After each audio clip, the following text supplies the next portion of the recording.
মুসলিমদেরকে মারার জন্য ভারতে নতুন নতুন পায়তারা চলতেছে। এখন আমাদের এই ভাইরা তো বদ্ধ একটা জায়গায়। আপনারাই বলেন তারা কি করবে এখন? তারা মিশন নিছে, রাষ্ট্রীয়ভাবে মিশন নিছে মুসলিম নিধনের।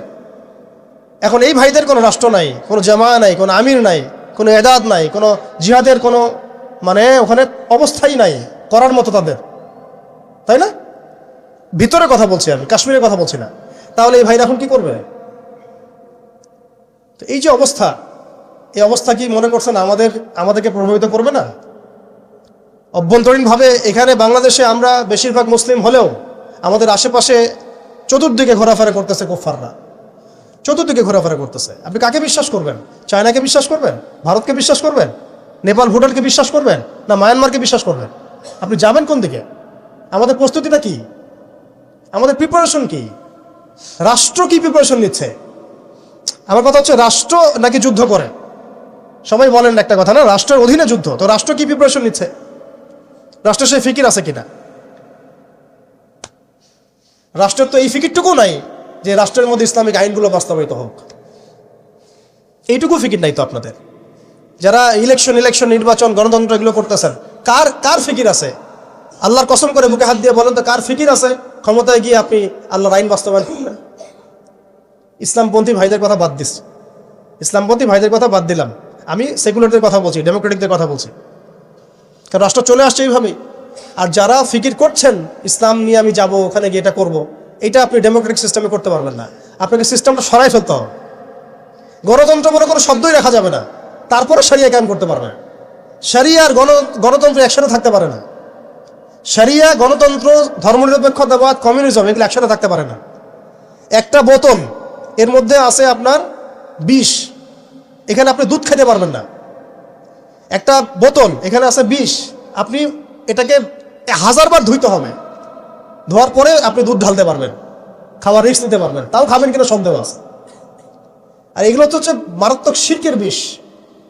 এগুলো পশ্চিমাদের দাসত্ব করাবে আপনাকে। আমাদের হচ্ছে বড় কান্ট্রি আছে একটা তুরস্ক, একটা ইসলামিক ল বাস্তবায়ন করছে কিনা দেখায়। বড় একটা কান্ট্রি আছে মিশর, দেখায় না আমাকে একটা ইসলামিক ল বাস্তবায়ন করতে পারছে কিনা। তিউনিসিয়া পারছে কিনা, আজারবাইজান পারছে কিনা, মরক্কো পারছে কিনা, ইথিওপিয়া পারছে কিনা? আপনারা বলেন পারছে কি? ইয়েমেন পারছে কিনা, জর্ডান পারছে কিনা, লেবানন পারছে কিনা? পারে নাই। আফগানিস্তান পারছে কেন? আফগানিস্তান পারছে কেন? কারণ তারা সিস্টেমগুলোকে সরাই দিছে। সিরাতের আদলে, সিরাতের রক্তে ওরা জমিনকে পবিত্র করে ফেলছে। সিরাতের আদলে জিহাদের মাধ্যমে রক্ত দিয়ে পশ্চিমাদেরকে বিতাড়িত করে ওরা জমিনকে পবিত্র করে শরিয়া কায়েম করছে। এটাই শরিয়া কায়েম করার রাস্তা, আর কোনো রাস্তা নাই। আপনি যতই তন্ত্রমন্ত্রের ধার ধারেন না কেন, আপনি কখনোই সফল হতে পারবেন না। লিখে নেন, কাজ করতে থাকেন, দেখেন। ফান্তাজিরু ওয়া ইন্না মাআকুম মিনাল মুনতাজিরিন। কোনো সমস্যা নাই। আফগান পারছে এই কারণেই, কারণ তারা পশ্চিমাদের তন্ত্রমন্ত্রের গোলক ধাঁধায় পড়ে নাই। তারা সিরাতের রাস্তায় হাঁটছে। ওকে, আমাদের সাথে লড়বা, আমরাও তোমাদের সাথে লড়ব। ঠিক আছে, হয় তোমরা থাকবে, না হলে আমরা থাকবো। হয় তাওহীদ থাকবে, না হলে শিরক থাকবে। হয় শরিয়া থাকবে, না হলে তোমাদের তন্ত্রমন্ত্র থাকবে। এই লড়াই যখন হইতে হইতে হইতে এক পর্যায়ে 20 বছর সময় লাগলেও সেটা আজকে বাস্তবায়ন হয়েছে। যেটা আপনার আমার অঞ্চলে 100 বছরও হয় নাই, 50 বছরও হয় নাই। এরপরেও আল্লাহ পাক আমাদেরকে চোখের সামনে কিন্তু মিসাল দেখাই দিয়েছেন। তারপরেও আমাদের মধ্যে বোধোদয় হচ্ছে না, আমরা বুঝতে পারছি না যে কোন পথে হাঁটবো। দেশের যত সমস্যা দেখবেন, মিডিয়া যান, মিডিয়ায় গেলে মনে হবে দেশের সমস্ত সমস্যার হালত এবং সমাধান হচ্ছে একটা বিষয়। মিডিয়ার ভাষায় মিডিয়ায় ঢোকেন, দেখেন কি হচ্ছে। অনেক প্রবলেম দেশের মধ্যে, সংস্কার, এইটা সেটা অনেক কিছু হচ্ছে। ভাবখানা এমন যে সব কিছু থেকে উদ্ধার করবে আমাকে একটা শব্দ, তার নাম নির্বাচন। তার নাম মানে নির্বাচন হলেই সব সমাধান হয়ে যাবে। এটা আমাদের আকীদা, আমাদের চিন্তা এরকম ভাই। একটা মুদির দোকানদারকে জিজ্ঞাসা করেন, সেও এই কথাই বলবে। আবার বুদ্ধিজীবীকে জিজ্ঞাসা করেন, সেও এই কথাই বলতেছে। টকশোতে বসে সেও এই কথা বলতেছে।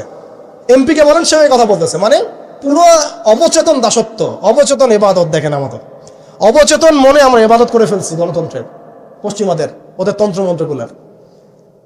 ইলেকশন দিলে সব সমাধান হয়ে যাবে? কোন পদ্ধতিতে আপনি দিবেন? দেওয়ার পরে কি হবে? মূলনীতি কি থাকবে? সংবিধান কি থাকবে? সংস্কারগুলো কি কি হবে? আপনি কি আল্লাহর জমিন, আল্লাহর দিন কায়েমের দিকে আসবেন কিনা? এখানে তো অনেক কথা আছে।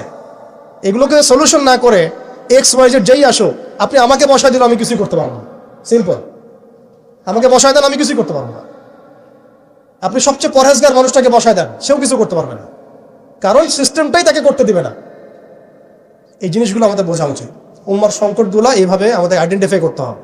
যে অনেক লম্বা হয়ে যাচ্ছে, হয়তো আমি শেষ করে দেই এখন। শেষ করি ভাই, অনেক লম্বা করা যাবে না, নামাজের ব্যাপার আছে। এখানে আমাদের ওই হারানো ঐতিহ্যটাকে আমরা বুঝতে পারলাম, আমরা কোথায় ছিলাম আমরা, এটা কি বুঝতে পারছেন? এখন দেখেন আমরা আসি কোথায়। এখন আসি কোথায়? এক বাক্যে, আমাদের সারা ওয়ার্ল্ডে কোনো খিলাফা স্টেট নাই। তারপরে আমাদেরকে এরকম 57টা পিস পিস রাষ্ট্রে ভাগ করা হয়েছে ওই খেলাফা রাষ্ট্রকে বাদ দিয়ে, এবং প্রত্যেকটা রাষ্ট্রের মধ্যে মোনাফেক শাসক বসায় দেওয়া হয়েছে। একদম খোলামেলা বলে দিলাম, প্রত্যেকটা রাষ্ট্রের মধ্যে ম্যাক্সিমাম মোনাফেক শাসক বসায় দেওয়া হয়েছে, যারা নিজেরাই পশ্চিমাদের হয়ে সার্ভ করবে এবং আল্লাহর জমিনে তাগুত কায়েম করবে, এবং করেছে তারা। এটা তাগুত কি তারা তো বুঝে না। তাগুত মানে শয়তান। যেখানে আল্লাহর বিধান চলে না, ওখানে শয়তানের বিধান চলে, সিম্পল। এটা 1000 জন বুদ্ধিজীবী মিলেও যদি একটা সংবিধান লিখে আর সেখানে আল্লাহ বিরোধী আইন থাকে, সেটা তাগুত। সেটার নাম কি? তাগুত। এই তাগুত মানে শয়তান। কেউ যদি ওর প্রতি ইমানদার হয়ে মারা যায়, জাহান্নামে যাবে। কেউ যদি ওর প্রতি ইমানদার হয়ে মারা যায়, সরাসরি জাহান্নামে যাবে ইনশাআল্লাহ, কারণ সে তাগুতের দাসত্ব করছে। আর আমাদেরকে বলাই হয়েছিল, ওয়া মা ইয়াকফুর বিত-তাগুত ওয়া ইউমিন বিল্লাহ ফাকাদ ইসতামসাকা বিল উরওয়াতিল ওয়ুসকা লা ইনফিসামা লাহা ওয়াল্লাহু সামিউন আলিম। সূরা বাকারায় 256 নম্বর আয়াত পড়ে দেখি, বাসায় গিয়ে আয়াতুল কুরসির পড়ে আছে। তাগুতকে কুফরি না করা পর্যন্ত কেউ মুমিন হইতে পারবে না। তাগুতের সাথে কুফরি না করা পর্যন্ত কেউ মুমিন হইতে পারবে না, এটাই বাস্তব। এখন এইভাবে আমাদেরকে ভাগ করা হয়, মুনাফিক শাসক বসায় দেওয়া হয়। শুধু তাই না, প্রত্যেকটা কান্ট্রির মধ্যে ওই 4 দেবতা 5 দেবতা ঢুকাই দেওয়া হয়েছে, ওই যে বললাম আগে। তারপরে একটা ডিপার্টমেন্ট ধরে ধরে তারা ধ্বংস করছে, একটা ডিপার্টমেন্ট ধরে ধরে। রাজনীতি ধ্বংস করছে, ইসলামিক রাজনীতি সরাই দিছে। অর্থনীতি ধ্বংস করছে, সুদ ঢুকাই দিছে। তার মধ্যে ঘুষ আছে, ইনফ্লেশন আছে, দুর্নীতি আছে, এগুলো তো আছেই। তারপরে সমাজের যে আমাদের ব্যাপারগুলো, সমাজের নীতি নৈতিকতার বিষয়গুলো দেখেন একেবারেই উঠাই দিচ্ছে, দিন দিন উঠাই দিচ্ছে। এখন নাকি আপনি স্ত্রীর সাথে সহবাস করলেও ধর্ষণ হবে। সুবহানাল্লাহ, কি অবস্থা! আর এদিকে আপনি পতিতালয়ে গেলে ওটা হচ্ছে শ্রমিকের কাছে গেছেন আপনি। কি বোঝাচ্ছে আমাদেরকে তাহলে? এটাই তো নাকি? আর স্ত্রীর সাথে একটু জোরাজুরি তো হইতেই পারে, এই জোরাজুরি তো ভালো, এর মধ্যে মহব্বত আছে। আর আপনি নাউজুবিল্লাহ কেউ যাবে পতিতালয়ে, তাদেরকে বলা হচ্ছে তারা শ্রমিক। তার তসলিমা নাসরিনকে আমরা এখান থেকে বিতাড়িত করছিলাম কেন? ঘুরে ফিরে তো সেটাই আসতেছে। সমাজকে ধ্বংস করছে, অর্থনীতি ধ্বংস করছে, রাজনীতি ধ্বংস করছে, মিডিয়াগুলো ওদের হাতে নিয়ে নিছে। মিডিয়া হাতে নেওয়া মানে হচ্ছে দিনকে ওরা রাত বানাই দেবে, রাতকে দিন বানাই দেবে। আর আপনারা তাদেরকে এত বিশ্বাসও করেন, অনেকে একটু ইসলামিক নিউজ করলে আপনারা বিশ্বাসও করেন। আসার সময় যে আমরা মাওয়াদি আসলাম, ওখানে দেখবেন একটা পোস্টার আছে বড় করে, সেটাতে লেখা আছে যে ওই যে আবু সাইদের ছবি দেওয়া আছে কি নতুন বাংলাদেশে স্বাগতম না, এরকম কিছু একটা। নিচে লেখা আছে প্রথম আলো। দেখেন এদের চরিত্র দেখেন। এরা বিগত প্রায় শুরুর থেকে এরা আজ পর্যন্ত এই তাগুতের সার্ভ করছে, ভারতের দালালি করছে, ফ্যাসিস্টের দোসর ছিল। এরা আমাদেরকে জঙ্গি বানাইছে, এরা বহু মানুষকে কারাগারে পাঠাইছে, এরা বহু মানুষের গুমের জন্য দায়ী, খুনের জন্য দায়ী, হত্যার জন্য দায়ী, ফাঁসির জন্য দায়ী। এরা আবার পাল্টি মারলো পরিবর্তিত বাংলাদেশ। দেখছেন? এই হচ্ছে মিডিয়ার অবস্থা। প্রত্যেকটা মিডিয়া ওরা হাতে নিয়ে নিছে, এবং এর সাথে প্রযুক্তিগত উন্নয়ন। আমি তো বলছিলাম যে আমাদেরকে এইভাবে মনিটর করা হতো যে আমাদের ফোনে যদি আপনি একটা কল দেন, মেসেজ করেন, তাহলে আপনি ট্রেস হয়ে যাবেন। এইভাবে মনিটর করা যায়। আপনি গোপনে আপনার স্ত্রীকে কি বলছেন সেটা তারা শুনতেছে আড়ি-পেতে। আমি জানি না আপনি আপনার ওয়াইফকে ফোনে গোপনে কি বলতেছেন। কিছু আলাপ হতে পারেন, অ্যাডাল্ট হতে পারে কিনা, ওইটা তারা রেকর্ড করতেছে। এখন প্রশ্ন হচ্ছে যে এই ওদের যে অগ্রগতি, আমাদের যে অধঃপতন, এই জিনিসটার জন্য কি শুধু তারাই দায়ী না আমরাও দায়ী আছি? শুধু কি তারাই দায়ী না আমরা দায়ী আছি? আমরা আমাদের আগে দোষগুলো খুঁজে বের করব, আমরা নিজেরা আমাদের আগে ল্যাকিংসগুলোকে খুঁজে বের করব। আপনি দেখবেন, খুঁজতে থাকেন, প্রথম ল্যাকিংস পাবেন আপনি, আমি, বেশিরভাগ মানুষই জীবনের মৌলিক উদ্দেশ্য থেকে সরে গেছে। আমরা দুনিয়াদার হয়ে গেছি ভাই। আমরা এই দুনিয়াতে এইভাবে থাকার জন্য আসি নাই। আল্লাহ পাক আমাদেরকে পাঠাইছেন এই দুনিয়াতে দুইটা কাজ দিয়ে। একটা হচ্ছে আল্লাহর ইবাদত করতে হবে এবং তার জমিনে দিন কায়েম করতে হবে। এখানে আমি অন্য কোনো উদ্দেশ্যে আসি নাই, আমরা মুসাফির এখানে সবাই। আল্লাহ পাক বলেছেন ওয়ামা খালাকতুল জিন্না ওয়াল ইনসা ইল্লা লিয়াবুদুন, আর ইন তানসুরুল্লাহ ইয়ানসুরকুম ওয়া ইউসাব্বিত আকদামাকুম ওয়ালা তামুতুন্না ইল্লা ওয়া আনতুম মুসলিমুন। কতগুলো আয়াত আছে। ইন্নাল্লাহা লা ইউগাইরু মা বিকওমিন হাত্তা ইউগাইরু মা বিআনফুসিহিম। আয়াতের পর আয়াত বলা যাবে আমাদেরকে এই দুনিয়াতে পাঠানো হয়েছে দুইটা কাজ। আমাদেরকে আল্লাহর ইবাদত করতে হবে এবং আল্লাহর জমিনে তার দিন কায়েম করতে হবে। এটা আমাদের কাজ, বাকি সবকিছু গৌণ, এগুলো মুখ্য কাজ, মেইন। এবং আমাদেরকে দিন দেয়া হয়েছে কেন? হুয়াল্লাযী আরসালা রাসূলাহু বিল হুদা ওয়া দীনিল হক লিইয়ুযহিরাহু আলা দ্বীনি কুল্লি। এই দিনটা আল্লাহ পাক দিয়েছেন এই কারণেই যাতে এই দিন অন্য সমস্ত দিনের উপর জয়লাভ করে। তো জয়লাভ কখন করবে? যখন আমরা ফিকির করবো তখন। এটা কি আবরাহার যুগ যে আবাবিল পাখি এসে পাথর ছুড়বে? বলেন, এখন পাথর আপনাকে আমাকে ছুড়তে হবে? এটা তো আবরাহার যুগ না। নবী সাল্লাল্লাহু আলাইহি ওয়াসাল্লাম দোয়া দিয়েই কি সব হয়েছে? দোয়ার সাথে চেষ্টা করেন নাই তিনি? এমনকি বদর যুদ্ধের দিনও তিনি কূপ দখল করলেন, ভালো জায়গাটাতে শিবির গাড়লেন, সৈন্য বিন্যাস করলেন। সবকিছু যখন ঠিকঠাক মতো হয়ে গেল, তারপরে বৃষ্টি আসলো আল্লাহর পক্ষ থেকে, তিনি দোয়া করা শুরু করলেন। এই দোয়ায় আল্লাহ পাক ফেরেশতা নাজিল করলেন। তাহলে কি আমাদের কাছে একমুখী না সবকিছু করতে হবে? এখন আমাদেরকে এই ল্যাকিংসগুলোকে খুঁজে বের করতে হবে। আমাদের ল্যাকিংস কোথায়? এই ইমানের দুর্বলতা, জীবনের উদ্দেশ্যে দুর্বলতা। আমরা দুনিয়াদার হয়ে গেছি, ভোগবিলাসী হয়ে গেছি, আমরা আমাদের ঐতিহ্য ভুলে গেছি, আমাদের শেকড় ভুলে গেছি, আমলে ঘাটতি হয়ে গেছে, হারামখোর হয়ে গেছি, আমরা জেনাকার হয়ে গেছি, আমরা ফ্রি মিক্সিং করতেছি, পরকীয়া করতেছি, ঘুষ খাচ্ছি, দুর্নীতি করতেছি, সুদ খাচ্ছি। আমরা করতেছি এগুলো পশ্চিমারা করতেছে না। আমাদের ল্যাকিংসগুলোকে আমাদেরকে দূর করতে হবে। ইলমের ঘাটতি হচ্ছে, আমলের ঘাটতি হচ্ছে, আলেমদের সাথে সোহবত নাই, তাসকিয়া নাই, পড়াশোনা নাই। কি করতেছি ভাই আমরা? আসলে কি জন্য আসছি আর কি করতেছি? এইখান থেকে ভবিষ্যৎটা হচ্ছে এই যে ইনশাআল্লাহ এই দিন বিজয় লাভ করবেই। আজ হোক আর কাল হোক, আল্লাহ পাক এমন জামা, এমন ইমারা, এমন আল্লাহর সেনাবাহিনী তৈরি করবেন যারা আস্তে আস্তে আস্তে আস্তে জন্য জয় করবেন। এটা লেখা হয়ে গেছে। ইমামুল মাহদী আসবেন, লেখা হয়ে গেছে। এমন একটা সমাজ ব্যবস্থা আমরা দেখেছি 1400 বছর আগে, যে সময়টাকে ইতিহাস দুটা শব্দে আইডেন্টিফাই করে, আইয়ামে জাহেলিয়া। এক কথায় আইয়ামে জাহেলিয়া, অন্ধকারের যুগ। অন্ধকারের যুগ, দ্য এজ অফ ডার্কনেস, অন্ধকারের যুগ। এই অন্ধকারের যুগ আল্লাহ রাব্বুল আলামিন মাত্র 23 বছরের ব্যবধানে একটা কিতাব নাজিল করে, একজন নবীকে প্রেরণ করে, একজন নবীর সুন্নাহ দিয়ে, এবং একটা জামা, সাহাবায়ে কেরামের জামা, মানে ঐক্যবদ্ধ একটা প্ল্যাটফর্ম, এটাকে দিয়ে আল্লাহ রাব্বুল আলামিন মাত্র উইদিন 23 ইয়ার্স, মানে মাত্র 23 বছরের ব্যবধানে আল্লাহ রাব্বুল আলামিন এই সমাজের চিত্রটাকেই পরিবর্তন করে দিয়েছে। এটা আমরা দেখেছি মাত্র 23 বছরের ব্যবধানে। তো সিরাতটা যদি আপনাদের পড়া থাকে তাহলে আপনারা বুঝতে পারবেন যে কিভাবে এই পরিবর্তনটা হয়েছে। যাদের সিরাতটা পড়া নাই তাদের বুঝতে একটু অসুবিধা হতে পারে।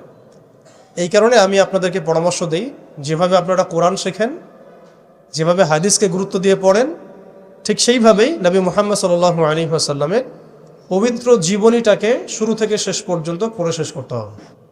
তাহলে আপনি ধাপগুলো বুঝতে পারবেন কিভাবে তিনি সমাজ সংস্কার করেছেন। না হলে বুঝতে পারবেন না। কোরআনের একটা আয়াত থেকে আপনি নিজে নিজে একটা দলিল তো বের করতে পারবেন না, একটা হাদিস থেকে আপনি নিজে নিজে একটা দলিল তো বের করতে পারবেন না। সিরাতটা যদি মাথায় থাকে, পুরো সিরাত মোবারক, পবিত্র সিরাত, তাহলে আপনি বুঝতে পারবেন কোন সিচুয়েশনে নবী সাল্লাল্লাহু আলাইহি ওয়াসাল্লাম প্রেরিত হয়েছিলেন, কিভাবে শুরু করেছেন, কিভাবে সামনে গিয়েছেন, কোন প্রেক্ষাপটে কিভাবে তিনি রিয়্যাক্ট করেছেন, এবং কিভাবে আস্তে আস্তে এই দিনটা অল্প গুটি কয়েক মানুষ থেকে পুরো জাজিরাতুল আরবের মধ্যে ছড়িয়ে পড়েছে, প্রতিষ্ঠিত হয়েছে। এক কথায় দিন কায়েম হয়েছে কিভাবে, এটা বুঝতে হলে সিরাত লাগবে। এটা যদি আমরা 2 মিনিটের মধ্যে বলি, তাহলে প্রথমে নবী সাল্লাল্লাহু আলাইহি ওয়াসাল্লাম ওহী প্রাপ্ত হয়েছেন। সেই ওহীটা হচ্ছে কোরআন এবং হাদিস এবং সুন্নাহ, এবং সেই ওহী দিয়ে তিনি দাওয়াতের কাজ শুরু করেছেন। তিনি মানুষের দরজায় দরজায় যাওয়া শুরু করেছেন। মক্কায় 13 বছর নিরলস পরিশ্রম করে তিনি দাওয়াতের মেহনত অব্যাহত রেখেছেন, এবং দাওয়াতটা ছিল পরিপূর্ণ ইসলামের দাওয়াত, আংশিক দাওয়াত নয়। আমাদের দাওয়াত তার দাওয়াতের মধ্যে কিছু পার্থক্য দেখা যায় অনেক সময়। তার দাওয়াত ছিল পরিপূর্ণ ইসলামের দাওয়াত, আমরা কিন্তু ইসলামের অংশ বিশেষ নিয়ে কথা বলি বেশি। এটা খেয়াল রাখতে হবে। তিনি দাওয়াতের কাজ করেছেন পরিপূর্ণ ইসলামের দাওয়াত, উদখুলু ফিস সিলমি কাফা, এর উপর আমল করার জন্য।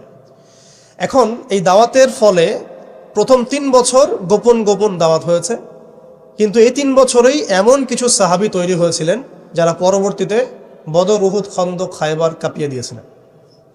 যেমন আবু বকর সিদ্দিক, ওমর ইবনে খাত্তাব, ওসমান বিন আফফান, আলী ইবনে আবি তালেব, যায়েদ ইবনে হারসা, তারপরে বেলাল ইবনে রাবাহ, হামজা রাদিয়াল্লাহু আনহু, আব্দুর রহমান বিন আউফ, সাদ বিন আবি ওয়াক্কাস, আবু উবাইদা ইবনে জাররাহ, এরকম বরেণ্য সাহাবী যারা, এই সাহাবীরা তৈরি হয়েছেন কখন? ওই প্রথম সময়ের দিকে, প্রথম 13 বছরে। প্রথম 3 বছর গোপন দাওয়াতে এরকম বরেণ্য সাহাবায়ে কেরাম ইসলাম কবুল করা শুরু করেন। এরপরে দাওয়াতের গতি আরও বেগবান হয় যখন মক্কার শক্তিশালী কিছু মানুষ ইসলাম কবুল করেন, যেমন হামজা রাদিয়াল্লাহু আনহু, ওমর ইবনে খাত্তাব, এইরকম কিছু মানুষ। কারণ তাদের একজনের বক্তব্য বা একজনের অবস্থান সমাজে আরও 100 জনের সমান ছিল, 1000 জনের সমান ছিল। যখন সমাজে দাওয়াতের মধ্য দিয়ে প্রভাবশালী কিছু ব্যক্তি ইসলামের দিকে চলে আসে, তখন ইসলাম শক্তিশালী হয় এবং দাওয়াতটা বেগবান হওয়া শুরু হলো। দাওয়াত যত বেগবান হওয়া শুরু হলো, ততই কাফেরদের নির্যাতন বাড়তে থাকলো। দাওয়াত যত বেগবান হচ্ছিল, নির্যাতনের মাত্রা তত বাড়ছিল। আমরা বিপরীতভাবে বলতে পারি, নির্যাতনের মাত্রা যত বাড়ছিল, দাওয়াতও তত বেগবান হচ্ছে। আজকের বিষয় তাই হচ্ছে। ইসলামকে মুছে ফেলার যত চেষ্টা করা হচ্ছে, ইসলাম ততই ছড়িয়ে পড়ছে, আলহামদুলিল্লাহ। তো এই বিষয়গুলো সিরাত থেকে দেখবেন সব মিলে যাবে। ওই যে আইয়ামে জাহিলিয়াতের বর্ণনা দিলাম, এখনকার বিশ্বে এই প্রত্যেকটা জাহিলিয়াত মজুদ আছে। প্রথমে যে আইয়ামে জাহিলিয়াতের যে খাসলতগুলো বললাম, সেগুলো এখনকার বিশ্বে শতভাগ মজুদ আছে। এটা অনেক লম্বা আলোচনা।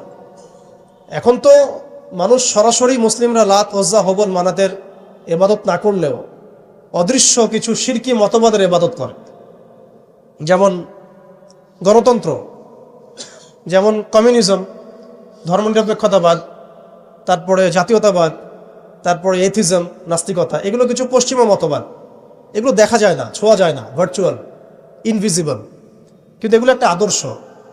যে আদর্শগুলোর মধ্যে কুফর আছে, শিরক আছে, হারাম আছে, তাগুত আছে। সরাসরি মূর্তির সামনে সেজদা না করলেও অবচেতনভাবে মুসলিমরা আজকে এই মতবাদগুলোর পূজা করতেছে। এটাও শিরকের মধ্যেই পড়ছে, আংশিক হইলেও। কোনো কোনো ক্ষেত্রে যদি আকীদা ঠিক না থাকে, তাহলে পরিপূর্ণ শিরক হবে। এখন যাই হোক, ওই জাহালাতগুলো এখন দূর হয় নাই, বরং বহু উঁচু স্তরে এটা সমাজে ছড়িয়ে পড়েছে। আরো মাদক, সেটা কি থেমে গেছে? আইয়ামে জাহিলিয়াতের মাদক এখন বরং আরো উঁচু স্তরে আছে। কোন মুসলিম কান্ট্রি আছে যেটা মাদক মুক্ত? আরবের মধ্যেও দেখবেন মানুষ ওপেনে মাদক খাচ্ছে এখন, আরবের মধ্যেই। যারা গিয়েছেন, যাওয়া আসা করেন, তা তো দেখেনি। মাদক থেকে কে মুক্ত? কোন কোন ন্যাশনটা মুক্ত মুসলিমদের মধ্যে? বরং ইসলামিক কান্ট্রিগুলোতে মদকে সংবিধান দিয়ে হালাল করা হয়েছে। ইসলামিক কান্ট্রিগুলো বলি আমরা, যে তথাকথিত ইসলামিক কান্ট্রি, বাংলাদেশকে তো অনেক ইসলামিক কান্ট্রি মনে করে আর কি, ঠিক আছে? পাকিস্তানকে ইসলামিক কান্ট্রি মনে করে, ইরানকে ইসলামিক কান্ট্রি মনে করে, ঠিক আছে? জর্ডানকে ইসলামিক কান্ট্রি মনে করে, লেবাননকে ইসলামিক কান্ট্রি মনে করে। ইসলামিক কান্ট্রি আর ইসলামিক স্টেট এগুলো এক না বিষয়। মুসলিম সংখ্যাগরিষ্ঠ থাকলেই একটা রাষ্ট্র ইসলামিক স্টেট হয় না, হয় না। মুসলিম সংখ্যাগরিষ্ঠ থাকলে একটা রাষ্ট্র কখনো ইসলামিক স্টেট হয় না। একটা রাষ্ট্র তখনই ইসলামিক স্টেট হয় যখন সেটা আল্লাহর আইন দ্বারা পরিচালিত হয়।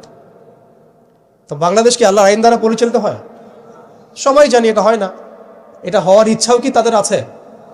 যারা লিডিং রোল প্লে করে তাদের তো ইচ্ছাও নাই, কারণ তারা মনে করে যে ইসলামিক আইন দিয়ে যদি রাষ্ট্র চলে, তাহলে রাষ্ট্র নাকি মৌলবাদী রাষ্ট্র হয়ে যাবে, পশ্চিমারা রাগ করবে, আমেরিকা আব্বু মাইন্ড করবে, ভারত নাকি খেপে যাবে। এগুলো তারা মনে করে। এই জুজুর ভয় তারা আমাদেরকে দেখায়। এগুলো সব জুজুর ভয়।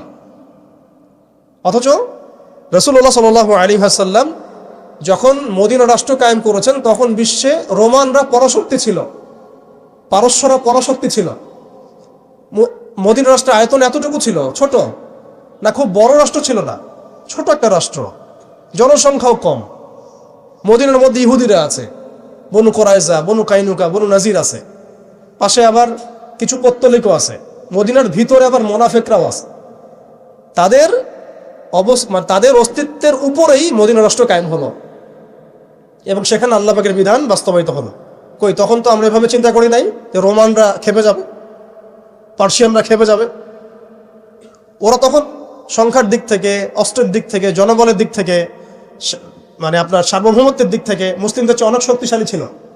কিন্তু কোনো মুসলিম তো এভাবে চিন্তা করে নাই যে আল্লাহর জমিন, আল্লাহর আইন বাস্তবায়িত করলে ওরা আমাদের উপর খেপে যাবে, তেরে আসবে।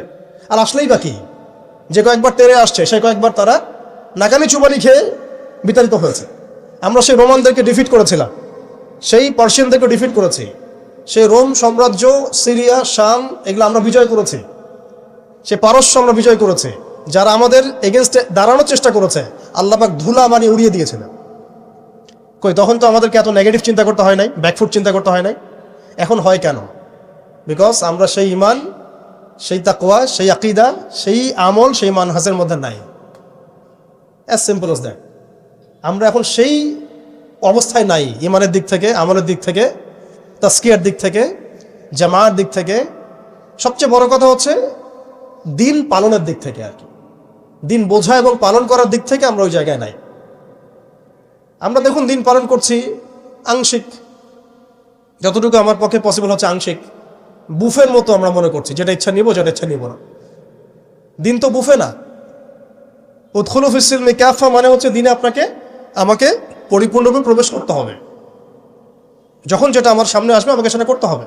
ফরজ হয়েছে নামাজ পড়তে হবে, জাকাত ফরজ হলে জাকাত দিতে হবে, হজ ফরজ হলে হজ করতে হবে। আমার এখানে অপশনাল কোনো থিঙ্কিং এর তো সুযোগ নাই। পর্দা ফরজ হলে পর্দা করতে হবে, ইভেন জিহাদ ফরজ হলে জিহাদও করতে হবে। যেটা ফরজ হবে সেটা করতে হবে, যেটা ওয়াজিব সেটা করতে হবে, যেটা সুন্নাহ সেটা আমল করতে হবে।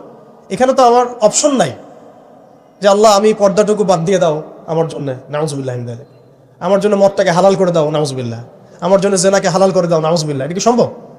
কিন্তু আমরা এই সিস্টেমগুলোর মধ্য দিয়ে আল্লাহর হালালকে হারাম করছি, হারামকে হালাল করছি।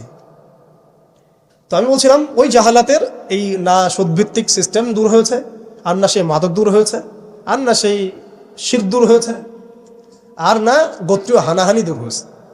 গোত্রীয় হানাহানি কি দূর হয়েছে? না। এখন হানাহানি গণতান্ত্রিক ভাষায় করলে জায়েজ, তাই না? গণতান্ত্রিক লেভেল দিয়ে হানাহানি, মারামারি, কাটাকাটি, মিছিল, মিটিং, শোডাউন, রাস্তায় কোপাকুপি সব জায়েজ। কিন্তু ইসলামের পরিভাষায় যদি আমরা জিহাদ ফি সাবিলিল্লাহ বলি তাহলে আটকে ওঠে, বাপরে বাপ কি অবস্থা, তাহলে মৌলবাদী, জঙ্গিয়া, সন্ত্রাস। ছাত্ররা যা করেছিল জুলাইয়ে, এই কাজটার 10%ও যদি দাড়ি টুপি বলাটা করতো তাহলে মনে হয় বাংলাদেশেও সব মসজিদ সিলগালা মেরে দিত, সব মাদ্রাসা সিলগালা করে দিত, তাই না? মানে গণতান্ত্রিক পরিভাষায় এই ফিতনাগুলো জায়েজ, তাই না? ফিতনা মানে পরীক্ষা, ফিতনা মানে শব্দ কি? পরীক্ষা। এই পরীক্ষাই তো আমরা। কিন্তু ইসলামিক পরিভাষা যদি আমরা ইবাদত বলি, ইসলামিক পরিভাষা একটা ইবাদত, সেটা নাজায়েজ হয়ে যাচ্ছে। আর গণতান্ত্রিক পরিভাষায় তথাকথিত এই গণতান্ত্রিক রাষ্ট্রে এবং গণতান্ত্রিক এই বিশ্বে এগুলোকে তারা জায়েজ করে নিয়েছে। আফ্রিকাতে যখন পশ্চিমারা হামলা চালায় গণতন্ত্রের নামে, এটা জায়েজ হয়ে যায়। আরব বসন্তের নামে যখন বিভিন্ন কান্ট্রির মধ্যে ফাসাদ সৃষ্টি করা হয়, গাদ্দাফিকে ফেলে দেওয়া হয়, মনে আছেন আপনাদের আরব বসন্তের কথা? ইয়েমেন থেকে শুরু করে, তিউনিসিয়া থেকে শুরু করে প্রত্যেকটা কান্ট্রিতে যা করলো তারা, মনে আছে তো নিশ্চয়ই? এগুলো তখন জায়েজ। মিশরে করেছে, তাই না? সোমালিয়া, কঙ্গো, ইথিওপিয়া, নাইজেরিয়া, এগুলোতে যা হচ্ছে এগুলো জায়েজ ওদের ভাষায়। ইরাকে হামলা চালানো ওদের জন্য জায়েজ ছিল, তাই না? গণতন্ত্রের ভাষায়। ওখানে লাখ লাখ মানুষ মারলেও সেটা জায়েজ। ওটা নাকি শান্তি প্রতিষ্ঠার জন্য করা হচ্ছে। তারপরে আফগানিস্তানে লক্ষ লক্ষ মানুষকে মারা হয়েছে, ওটা তখন জায়েজ ছিল। কাশ্মীরে আজকে মানুষকে মারা হচ্ছে, এটা ওদের কাছে জায়েজ হয়ে গেছে। আর কোথাও এক্সাম্পল দিবেন? চায়নার মধ্যে মারা হচ্ছে উইঘুরদেরকে, আরাকানে মারা হয়েছে, তারপরে ইয়েমেনে তো মারা হচ্ছেই সেই 15 সাল থেকেই, জর্ডানে হয়েছে, লেবাননে হয়েছে, খাস করে প্যালেস্টাইনে, খাস করে কোথায়? প্যালেস্টাইনে, গাজায়। এগুলো তারা গণতন্ত্র প্রতিষ্ঠার নামে এগুলো করলে সেগুলো জায়েজ। এবং এখানে দেখবেন 100%ই মুসলিমদের রক্ত ঝরছে, কোনো অমুসলিমের রক্ত কিন্তু ঝরছে না। তো এগুলো তাহলে এই তন্ত্রমন্ত্রগুলো এই তন্ত্রমন্ত্রগুলোকে আমরা বলি এখনকার জামানার দেবতা, যেগুলোর পূজা ওরা করতেছে। ওই জামানায় যেমন লাত, উজ্জা, হবল, মানাতের ইবাদত হতো, এখন ঠিক এই তন্ত্রমন্ত্রগুলোর ইবাদত, দাসত্ব, পূজা হচ্ছে, এবং সেগুলো আমাদেরকে গেলানো হচ্ছে, আমরা যেন এগুলো হজম করি, গিলি। অথচ এগুলো আমাদেরকে ধ্বংস করার জন্যই তারা সৃষ্টি করেছিল। আমাদের চোখ এখনো সবার খোলে নাই। এই সিস্টেমগুলো আমাদেরকে কখনোই সেই হারানো ঐতিহ্য ফিরাই দিবে না। এই সিস্টেমগুলোর মধ্য দিয়েও কখনো ইসলাম কায়েম করা সম্ভব নয়। আপনারা আরো 100 বছর ট্রাই করেন, 100 বছর পরে হলেও বুঝবেন। যদি হতো 100 বছর আগেই হইতো। আরো 100 বছর ট্রাই করেন, তারপরেও যদি আক্কেল হয়। এই সিস্টেমগুলো তৈরি করা হয়েছে আমাদেরকে ওদের দাস বানানোর জন্য।